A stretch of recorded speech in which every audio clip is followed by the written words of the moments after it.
Hello, hello, and welcome back to another episode of Happiness by Habit. I have a VIP guest today with me, Karlyle Tomss, the book author of these amazing books over here that he's going to tell us all about. Welcome to the show. Thank you. Thank you. Wonderful. I would love to start the conversation with your story. Please tell us how you walk us through the journey of you writing these books. Well, this is the latest book, and this is pretty much the journey of me. Okay. I grew up gay in the Ozarks in the 60s in a rural community and an authoritarian church. So I had to work on the self-love thing. The minister of my church when I was 16 years old said in a sermon that the sin of homosexuality is worse than the sin of murder. Oh my gosh. So there were some suicidal thoughts, and had it not been for the fact that I knew then I probably wouldn't be here.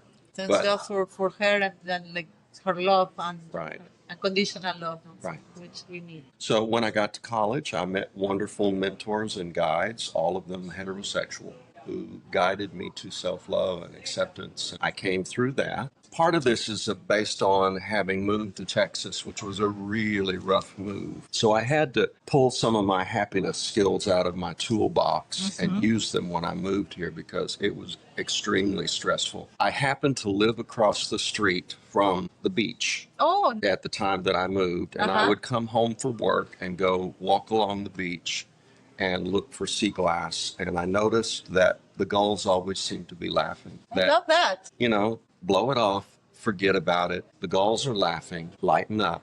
Don't take it so seriously. So that's kind of where that idea from that book. That is a beautiful perspective because you can see the goals, but if you don't look at it from that perspective, you can look at it different ways. But the fact that you are looking at it like they are always laughing is going to definitely bring you a happy thought. Yeah. So now I live in Corpus Christi. Every time I hear a gull, it reminds me, lighten up.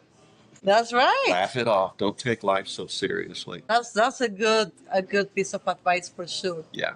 Well, I'd said for years that happiness is a set of skills that you learn and maintain through regular practice. I love that thought, for sure. And so what I did when I was going through such a stressful time is I put my happiness skills to work and got myself out of the mud, so to speak, and got myself back on track by utilizing the happy skills that I had kind of set aside momentarily for being upset. Oh my gosh, that's beautiful. That is beautiful. And what was that driver that helped you go from that place into a happy place? Well, the driver was just remembering to use my tools and get myself out of the funk that I was in. And mainly it was a lot of anger. A realtor, apartment manager who had lied to me about the apartments. I rented an apartment online, sight unseen. I had never been down here. I didn't know anybody in town. And the apartment was rat infested, had broken windows, mold everywhere, etc. It was nothing like the pictures. And I had to live in that apartment until I could make other arrangements. And so I was angry. For sure, yeah. I was angry. Definitely. And, I just basically confronted myself and said, use what you know to deal with the stress. So at that time you have options. You can look at it and be mad, upset, and that. But at the end of the day, the only person that gets the most affected is you because you are the one suffering that. Let's talk about your happiness toolbox. My happiness toolbox? Yeah, you referred to it a couple of times. Well, when I was a kid, my grandparents raised me, and my grandfather was a tyrant, and he was so controlling that the first check that my grandmother ever signed on their joint checking account was to pay for his funeral. And I would watch her, and she would get so angry with him. She would just get furious with him. And she would leave the house and be gone an hour or so. When she came back, the anger was gone. She wasn't pretending not to be mad when she was still, and she wasn't passive aggressive with him. The anger was gone. And I just began leaving the house whenever I was upset. We had a 160-acre farm, and I found a huge boulder on the back side of the farm. I could climb up on the top of that boulder, be up in the tree line with the squirrels and the birds and the breezes, and listen to the creek trickling down from at the bottom of the hill, and let nature calm me, bring me back to the present, bring me back to the moment. I did the same thing when I was in graduate school. Went to graduate school in Little Rock, and Mount Petitjean, not Mount Petitjean. Mount Petitjean's way out there. I forgot the name of the mountain, but there's a park outside of Little Rock. It's about a 15-minute drive. And, you climb to the top of this mountain and you can see everything from downtown Little Rock to the Arkansas River to all of that. And of course, they tell you don't go off the trails, but I'm a country boy.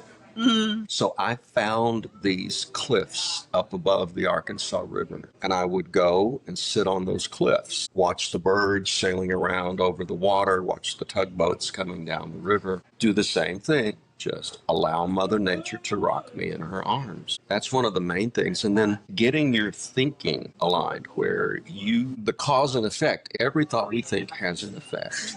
Yes. And so, do I like the effect of the thoughts I'm thinking? If I don't like the effect of those thoughts, what can I substitute that will have a better effect, that will make me feel better? Because every thought has an emotional effect. So those are some of the tools in my happiness toolbox. I love those. Seems like your grandma was super wise woman. She was very wise. I can tell that for her happiness toolbox that you kind of took from her or learned from her, but also for her unconditional love. Every person needs to feel that. That's awesome. Yeah, that's one of those things I never doubted, that she loved me. Who is this book for? I kind of wrote this also because suicide rates among gay youth are like 3 times among that of their peers who are not gay or who are cisgender. And there's Contribute to the Trevor Project, which is a program to help homeless gay youth. And I contribute to It Gets Better.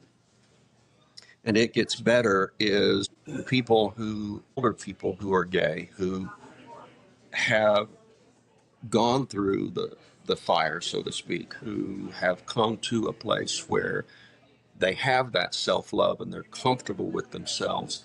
And the whole idea is for younger gay people to realize, no matter what, you value as a human being, and you're here for a reason. And it's worth sticking around because you are here for a reason. Self-esteem is the recognition of our exact equality in value to everyone. There's no one, no matter who they are, no matter what they say or what they think, who has more value, more human value than I do. There's also no one in the world, no matter who they are or what they think, who has less human value than me. From the homeless person to